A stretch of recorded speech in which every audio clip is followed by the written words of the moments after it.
Hello friends, Tanya here with a video for Trinity Stamps, and today I'm going to be playing with the Blooming Circle window die.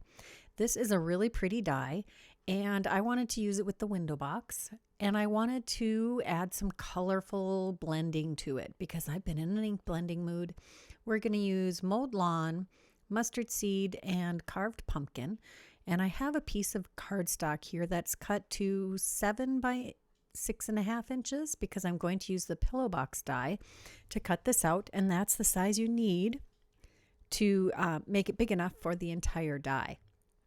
I'm starting in the middle with the yellow, and then I'm going to come in to one side with the green, and I am hoping to have a little bit of a blending to get more of a lime green blend between the two colors. Just going to try to work those blends together, and then we'll come in from the other side with the carved pumpkin, again trying to blend those together. If your ink pads are really juicy, well re-inked, I think those are the words I'm looking for, this goes a lot faster. Next, I'm going to take some pearlized water, which is water with some pearl colored perfect pearls in it, spray it onto the extra ink on my work surface, and do some ink smushing with that. I like the texture and the variation that creates in that blended background. Next, I smushed the orange ink pad onto my work surface and added a little water, and I'm doing some spattering on this. That's a whole lot of water on a simple 80-pound white cardstock, but we'll make it work. This is the Blooming Circle window die. It has two pieces. One cuts out just a window, and the other makes this die cut an individual image piece. I've taken some Inca Gold Tonic Mirror cardstock, and I have die cut both of these dies together to create this beautiful floral circle. I am going to add that to our window box, and I need a piece of vellum to create the wall of the box once that's die cut. So we're going to die cut the pillow box from this ink blended piece of cardstock, and then we're going to add the larger piece of the window from the Blooming Circles dies and cut that out. I should have done all of my creasing on the score lines before I die cut that because it's a little tricky with that very narrow margin from that window.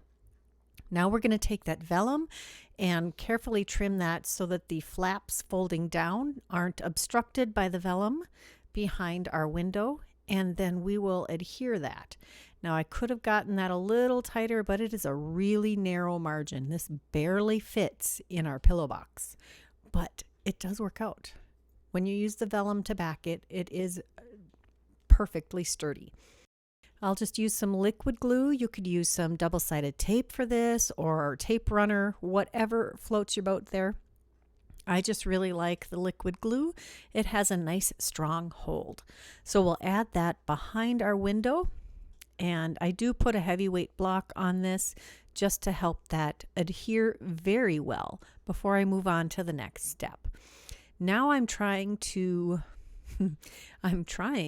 fold that crease over and have it stay the way it is intended. And that is a little tough, but I do make it work. Here you can see how that die cut Blooming Circle fits perfectly in the window we've created. Now I could have die cut the blooming part without the outer circle, but I wanted this to be all that foil color. If I had done it with just the cardstock, I could have layered the foil over the top of it, and I'm only thinking of that now, of course. Now I'm going to crease the flaps for the ends. You want to do this before you assemble it because they're on a curve, so it's not something that you're going to use a bone folder on. You're just going to finger crease that to make sure that they are trained and will work out well once you adhere this all together. Now you can again use double-sided tape or liquid glue, either one, or you can use a combination of the two. You just want a really strong adhesive to adhere that flap to close the sides of the box. I do also use either some clips or a heavyweight block to add some extra pressure at that seam just at the corners, because they do tend to want to gap if you don't let that adhesive set really well. And I should have put my decor on the other side of the flap. However, this is what we've got. Learn from from my mistakes. Now I've taken the leftover window fallout piece and I have cut another piece of the mirror card. Now I'm going to use the Bloom and Grow stamp set, and I created that main image to go on a tag. I also wanted a couple of sentiments, and there's some great ones in this Bloom and Grow stamp set. We're not going to use that adorable gnome. We're just going to use the sentiments. I've stamped them in clear embossing ink on some white cardstock, and I'm heat embossing them with some gold embossing powder.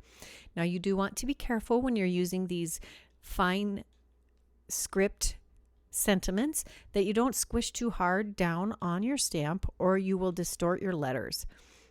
A nice gentle hand is the best. I'm going to take the coordinating dies and die cut those, which is just perfect. I love these coordinating dies, and we'll add the Just For You to our pillow box. I am going to flatten this back out and put our heavyweight block back on top of that so it adheres nicely. The mirror cardstock isn't porous, so it takes a little extra time.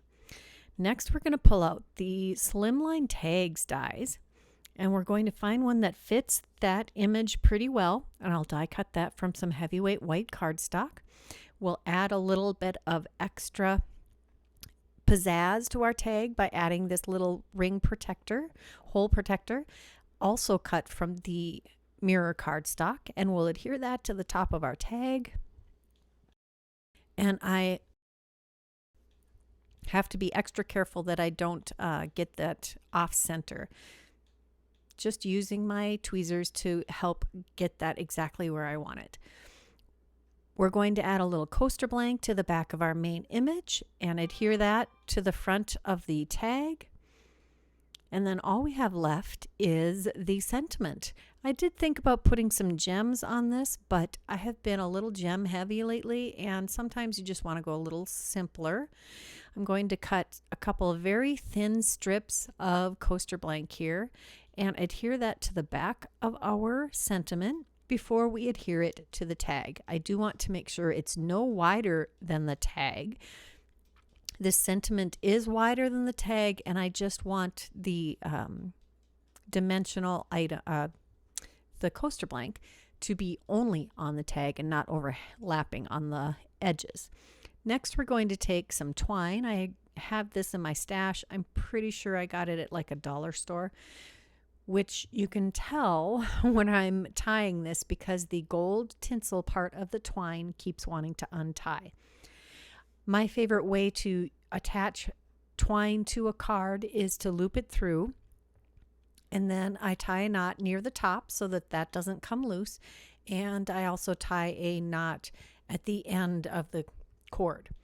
There are my 2 projects for today. I hope you enjoyed them. If you did, please give this video a thumbs up. If you haven't subscribed to this channel, now would be a great time, and I would love to hear your thoughts on these projects. If you're interested in any of the products I used today, check that description box below. And until next time, here are a couple more videos I thought you might enjoy. Bye-bye.